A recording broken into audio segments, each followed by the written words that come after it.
Thanks for tuning in today. I'm Dr. Nick, the Incrementalist. Join me as I seek out the small incremental changes being applied in other industries that we can learn from and that can be applied in healthcare. Can these changes bring immediate value, but also add up to the big improvements and revolution we need in healthcare? Come along with me to explore the possibilities. My innovative guests from around the globe have used small incremental improvements to achieve their moonshot. And today, I'm delighted to be joined by Dr. Hass Saad. He is the founder and CEO of Detroit Medical Informatics, or DMI. Hass, thanks for joining me today. Nick, thank you so much for having me. It's an absolute pleasure. So, as I do always, I think it's important to get a little bit of your background and how you arrived at this point. You're a physician. You've delved into technology. Tell us a little bit about how you arrived here with all of the skills and indeed the focus around this technology and supporting clinicians with technology. Yes. So to kind of kick it off, I was sort of raised in the digital era, technology, and I grew up in that generation. So sort of growing up in the digital era, I was able to really understand how to use technology, how to, that would benefit me, whether it's personally or professionally. And so during, my internships, actually, when I was in medical school, I had an opportunity to do some internships at Detroit Medical Center, which at the time was a Cerner flagship hospital. They were using Cerner extensively. The education that was provided to us as interns and for the physicians and everybody was, really well beyond what normally would be provided. So I had sort of this opportunity to really learn how to use an EHR extremely well while I was in, my internships, medical school, and going through that journey. And, essentially, when I was in med school, I learned that there were healthcare systems adopting new technologies, specifically EHRs, and they were reaching out to people to fly out and help out doctors really understand, how to use these EHRs and what to do with it. So, as any med student and as any resident would do, you look for these sort of moonlighting opportunities, just a way to sort of supplement your income as a broke student. So I sort of jumped into that because I knew how to use an EHR very well. And I also, to some degree, I saw some sort of despair at the time with, physicians really not understanding how to use it. And what I quickly realized is, after I went to the first hospital, the second hospital, I looked around, and at the time, and really till this day, the industry really only offered one solution to help healthcare systems and physicians really understand how to adopt and implement a new technology. And that was really, folks that came from a technology background that walked into a healthcare system or walked into an OR and spoke technology to a surgeon that spoke medicine. And it's clearly, healthcare and technology are two different worlds. And the language of technology and the language of medicine is also, completely different ends of the spectrum as well.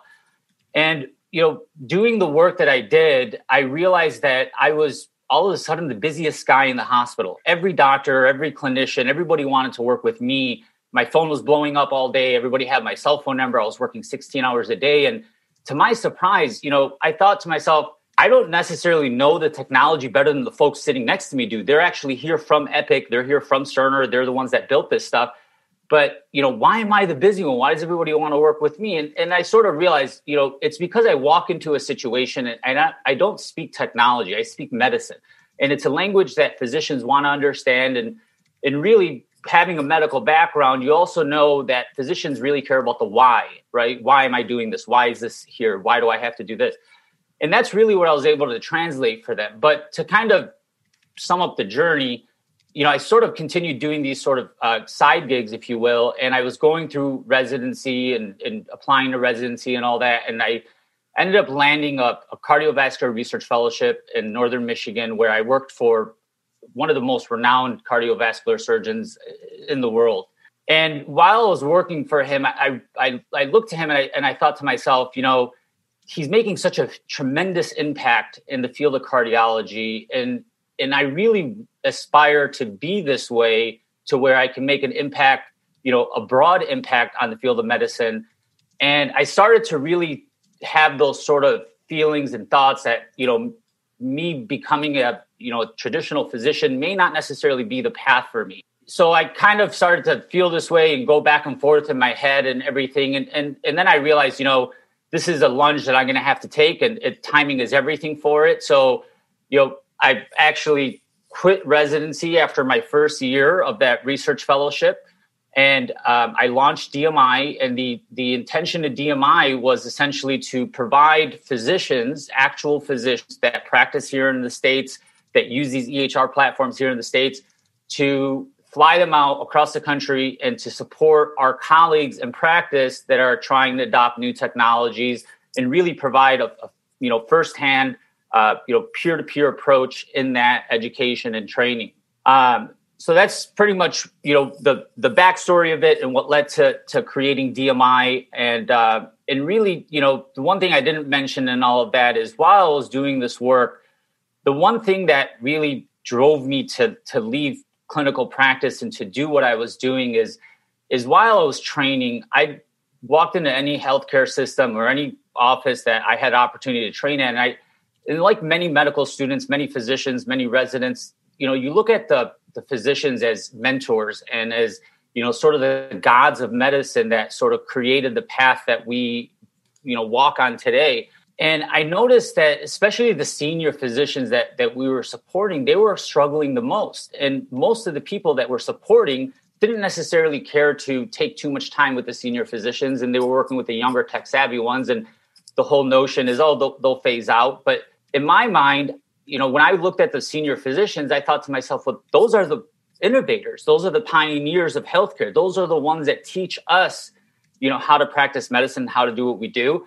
And if we don't focus on them, if we don't preserve their legacy and their practice of care, healthcare itself is going to change. And, that's really a lot of what drove the passion to really create something that wasn't necessarily offered in the industry and a solution that could potentially be better than, anything else that the industry, was taking advantage of at the time. So extraordinary journey. You're what I would call a digital native. So you grew up with that. It was sort of, almost a natural speak.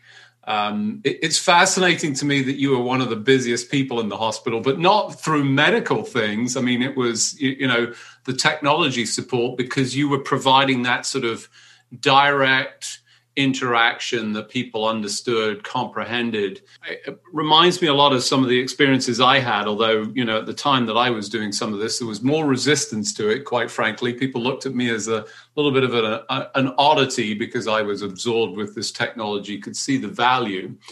As you stepped out, that must have been a difficult thing to stop practicing and, move to a different focus. But you clearly saw the value and what you could bring, because I can't believe that you're not driven by the same thing that every other clinician is, which is, how do I bring value to the patients? Tell us a little bit about those, experiences in the early days of this. Yeah. So transitioning from, physician to entrepreneur is probably one of the hardest things that I've done yet in my life. And, to go back a little bit, I do come from a traditional background. I'm a son of immigrants that, are the American success story that pretty much came here homeless and raised 5 kids, and 3 of them are doctors. And, so in my family, if you're a doctor, you're wearing a white coat and you have a stethoscope around your neck. So transitioning from that was obviously a huge psychological burden and barrier to overcome. But, eventually you start to realize, okay, well, this is the right decision, hopefully. So, I always like to say, when I was in medical school and when I was a resident, if I wanted to become a cardiologist, I could have threw a rock and hit 50 cardiologists that would have been my mentor. When I went from physician to entrepreneur, I was a lone wolf. There was nobody out there to help me. Just to clear it up, I went to University of Michigan undergrad. I got a science degree. I did minor in business management, but I'm not a business major. I don't have an MBA or anything like that. And transitioning from physician to entrepreneur, you have to learn so much, and you have to really start to get into things that you were never trained for, whether it was an undergrad, medical school, residency, or any of that. So, so that sort of was really the big barrier and the big hurdle. What really drove me was I recognized that, and with all due respect, physicians are very infamous for complaining about certain things that happen in their day-to-day, and they don't always do something about it, whether it's, hospitals merging and acquiring, or it's insurance companies changing rates, or it's an EHR. They complain a lot about this sort of stuff, and, credit to them, they don't necessarily have the time to step away from the bedside and go up to the executive offices and contribute and do what they have to do. But I knew I didn't want to become that. I knew I wanted to do something where I could create a solution, where I could have input, and where I can inspire other physicians to take a part of this, right? To kind of transition from the bedside to, sort of the boardrooms, and to provide more white coats in these decision-making meetings than there are suits in these decision-making meetings.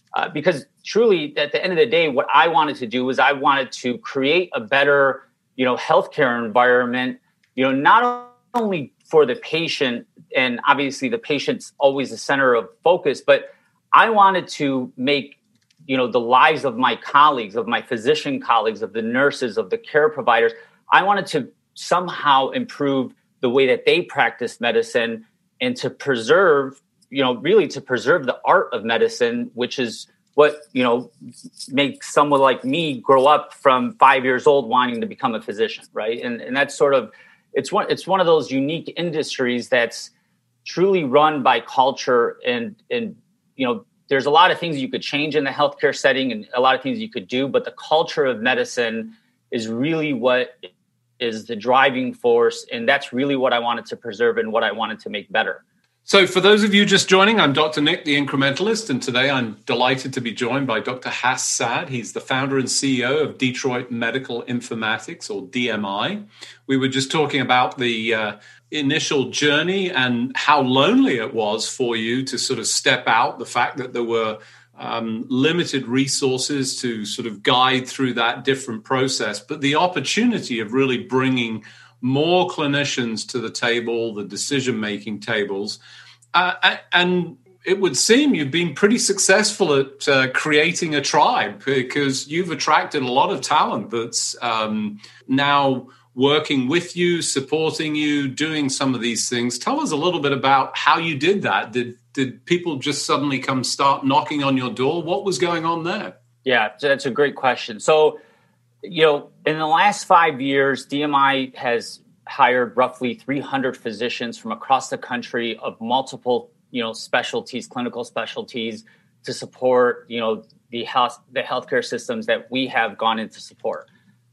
And it's kind of two things. One is, yes, we do go out of our way to attract people, to get people to sort of look at this side of healthcare. But the other sort of thing is, it's also a very unique time in healthcare. There's a lot of physicians and care providers that are looking to, maybe step away from the bedside, step away from clinical medicine, and they have what, the industry considers the golden handcuffs, where, I do very well here, I can't really do something else, or, even if I do something else in healthcare, I'm kind of losing the doctor in me, and losing sort of that feeling and that feeling of satisfaction that I get, providing care. And so, having an industry where you have individuals like that are already sort of maybe 1 foot in, 1 foot out, and then creating this sort of opportunity to where, hey, you could come out and support us for a couple of weeks, you could come out and support us for a few months or a few years. It's completely up to you. We'll work around your schedule. What we want ultimately is for you to go out and to help our colleagues that are doing what they're doing. So the most interesting part of what we've learned and what we've seen in the last 5 years with the 300 physicians, aside from the actual work they do when they're with DMI, is how we have, introduced physicians and clinicians to this sort of side of healthcare, this sort of, the business side of healthcare, the technology side of healthcare. Something, again, we never learn about it in med school. We never learn about it in residency. And it sort of opens their eyes to see, what happens when a $3 billion organization, changes its entire infrastructure, and how many moving parts are involved. And more importantly, it provides them an opportunity to see how valuable they are, not just with treating patients, right? In my belief, the physician and the clinician are the keys to any healthcare system's doors, right? You can operate, you can see patients, you could treat patients without the CFO, without the CEO, you could treat patients without any of those people there, but you cannot treat a patient without the physician and clinician. And this opportunity that we have provided has allowed these physicians to see that it's not just, my value isn't just in providing patient care. My value is, providing, healthcare with better input and better ideas and real life experiences. So, having this sort of opportunity to provide them has really, what we want to do is, if you continue to stay with us, that's great. But if you want to go out and do something on your own, or while you're with us, we encourage you to really think of different ideas. Think of, what your colleagues are struggling with and how can we fix that for our colleagues or for the health system or for the patients one day, right? And so many of those 300 physicians have gone on to, completely leave traditional medicine, go into, more executive leadership roles at healthcare systems. Some of them have, worked with healthcare startups. Some of them have even created their own healthcare startup after this sort of opportunity.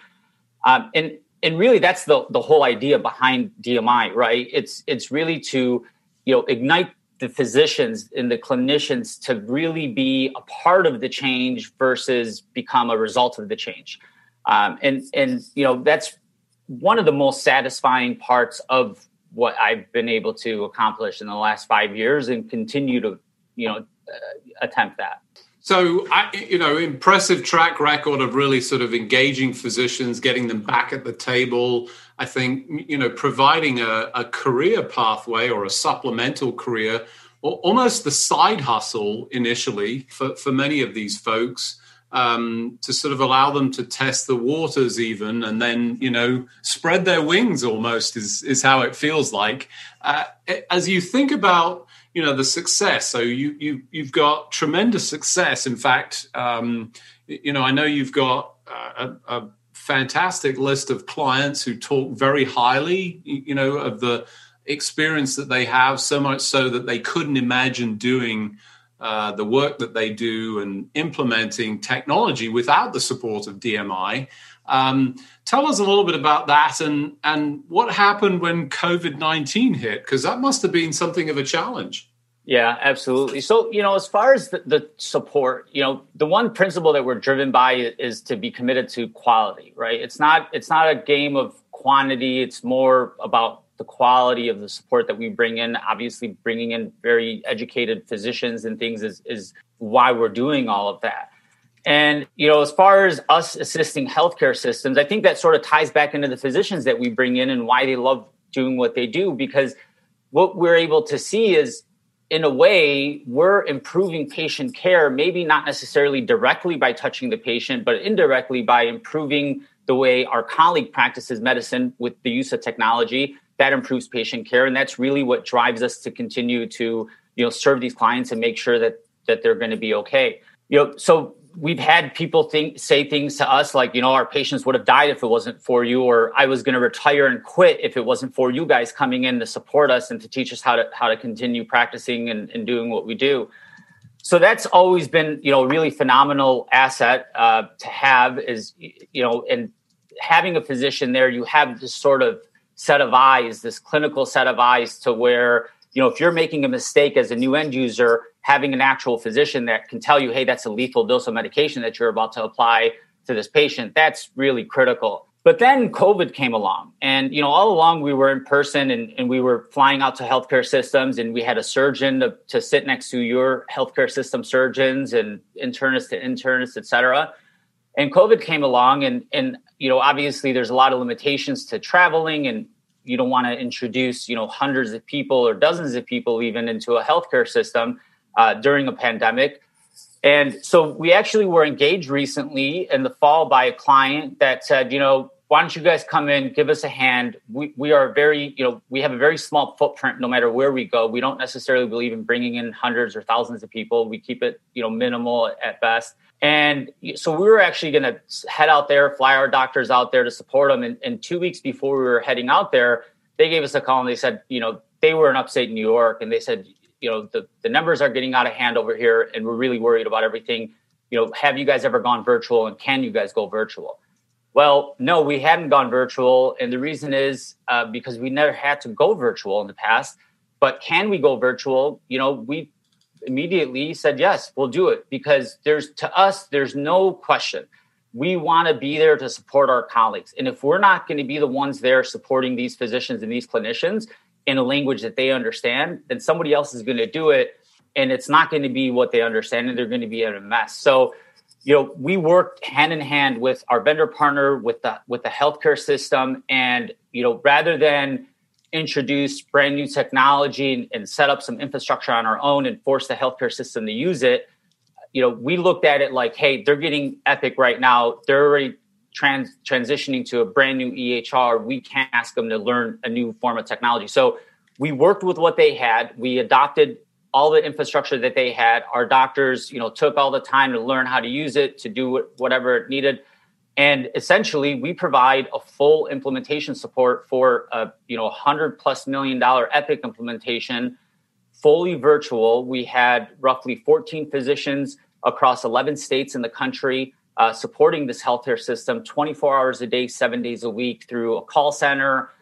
We also had a virtual screen share to where our doctors were able to log in and take a look at what was going on. We even had functionality to be able to do what healthcare systems call personalization labs, where you sort of customize and curate the EHR to fit you versus molding the physician to fit the EHR. So we continued to do what we always do, but it was virtual. Obviously, we learned a lot through that. One of the biggest disadvantages of going virtual is you are no longer that extra set of eyes on the floor. You have to really wait until somebody recognizes that they have a problem to call in and say that they have a problem. But I think when you provide a quality sort of service to any customer, and you really know what you're doing and know what you're talking about, it's very, quickly recognized. And by quickly recognized, what I mean is after the first week, there wasn't a person in the healthcare system that didn't have the phone numbers to our doctors. And we were, really there and brought in to help other physicians and mid-level providers, because that's the workflow that we know. But we had nurses and caretakers and registration folks giving us a call, asking us for help, because they knew that, we knew exactly what we were doing with this, because not only do we understand the EHR, but we also really understood, how to, use it as end users ourselves. In the balance of the time left, you've clearly provided this extraordinarily valuable service. Physicians, clinicians are loving it. I think it's this sort of elbow side support with people that speak, as you described, medicine. We've got a minute left. Where do you see this going? Do you think you're going to be out of a job? Are you going to? Is all of this rolling out, and we're just going to be fantastic? We've done it. Moving on now. No, yeah, that's a very good question, and that's asked often. So yes, a lot of our focus is on implementing new EHRs or transitioning from one to another. But in the last few years, DMI has really strengthened its optimization services to where we go to healthcare systems that currently have an EHR that want to improve it. However, it's not just EHRs, and when I look at DMI and what I think of DMI is it's a group of individuals that understand the psychology and the behavior of physicians and clinicians better than anybody else can in the industry. Not only because they are a physician or a clinician, but because they've supported tens of thousands across the country. And, our perspective on workflow, our perspective on how people interact with technology in the healthcare setting, that is where I see the future of DMI, because, right now we're sort of introducing individuals to a computer. We're transitioning people from an archaic EHR to a new EHR. And a few years ago, it was from paper to EHR. And it's sort of like, Apple in the 80s, right? It's, Apple in the 80s initially just introduced a computer. They wired everybody up. And then after the 80s came the 90s .com boom. And it sort of is reminiscent to that in healthcare, where we have a lot of innovation happening right now. We have a lot of products and services being innovated around technology. And after that phase, we sort of got into the 2000s with social media, and that's where consumers started to really dive in. So I think that, the industry is just starting to wake up. I think the industry of healthcare IT is really, it hasn't even scratched the surface yet with just EHRs. I think, our experience and our understanding of what healthcare providers really want, what really works for them, that can really be applied towards any product or any service that's going to be introduced into the healthcare setting. And that's where I feel that DMI can continue to sort of be that bridge between, medicine and the technology that's being introduced. Exciting times. Unfortunately, as usual, we've run out of time. It just remains for me to thank you, Hass, for joining me. And Nick, thank you so much. And I've always listened to these shows, and it's always been a way I start my day, and I'm very excited to have been here, and would always love to catch up here soon. Thanks for joining me today. Do you have any better ideas, or have you found a small incremental change that's brought about a big improvement in your world? Let's continue the conversation on our hashtag, The Incrementalist, or share with me at DrNick1 on Twitter. You can find more information about the show on our program page at healthcarenowradio.com, and tune in next time to hear my discussions with leaders and innovators from around the globe who've revolutionized their space by using small incremental improvements to achieve their moonshot. I'm Dr. Nick, The Incrementalist, and I'm starting a revolution through evolution.